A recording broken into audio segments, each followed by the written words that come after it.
Баршаңызға сәлем, сіздермен бірге денсаулық арнасы. Бақбақ гүлінің адам денсаулығына пайдасын білесіз бе?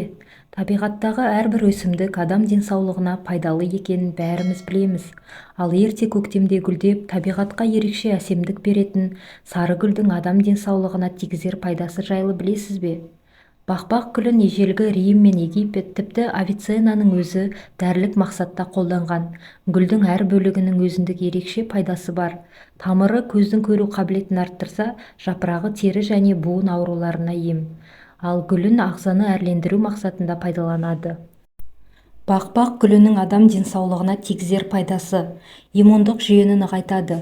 Гүлдің құрамындағы дәрумен минералдар инфекцияға қарсы қорған түзейді. Адамды суық тиюден сақтап қана қоймай, сонымен бірге ауру кезінде адамның жағдайын жақсартады. Көру қабілетін арттырады. Егер сіз гүлдің құрамымен жақсы танысып шыққан болсаңыз, онда бета-керотиннің көп мөлшерін біле аласыз. Бұл адамның көру қабілетін жақсартуға ықпал етеді.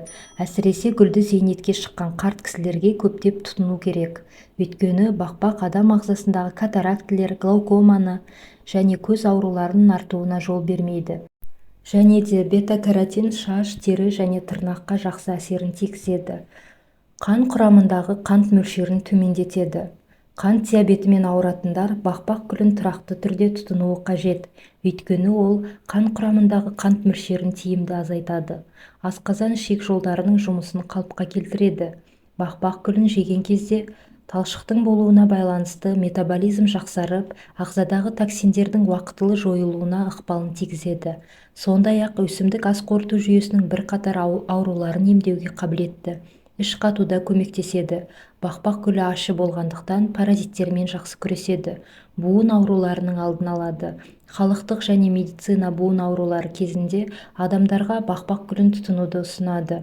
Гүлдің хондопротектор ретінде ағзаға әсер ететіні белгілі. Бұл дегеніміз шеміршектің қалпына келуін реттейді. Диабет кезінде бақбақтың ұсақтап туралған тамырын бір стақанға салып, шай секілді қайнатып ішіңіз. Күніне осылай 3-4 рет ішіп отырсаңыз, диабеттің алдын аласыз.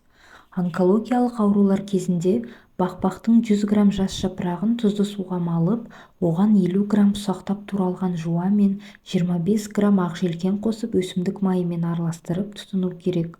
Сонда сіз әртүрлі онкологиялық аурудан аман қаласыз. Әлсіреп қалған кезде де пайдасы мол. Бүйрек аурулары кезінде бақбақтың тамырын үккіштен өткізіп, күніне 2 рет тамақ ішерден жарты сағат бұрын тұтыну керек. Жүрек аурулары кезінде бақбақ гүлінің тамырын құрғақ күйінде жеп, артынан су ішу керек. Осылай күніне 2-3 рет қайталап тұрсаңыз, жүрек ауруларынан құтыласыз.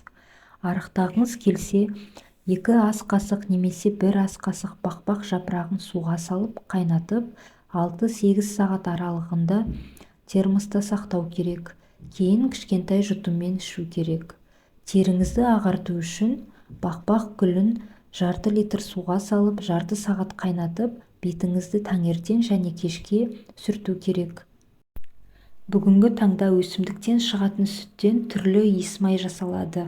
Олар сүйел, мүйізгеек, секпілге көмектеседі. Құрметті көрермендер, егер де видео ұнаған болса, қазақ тілді арнаның дамуына үлес қосып, арнама тіркеліп, лайк басып, қоңыраушаны басып қойыңыздар.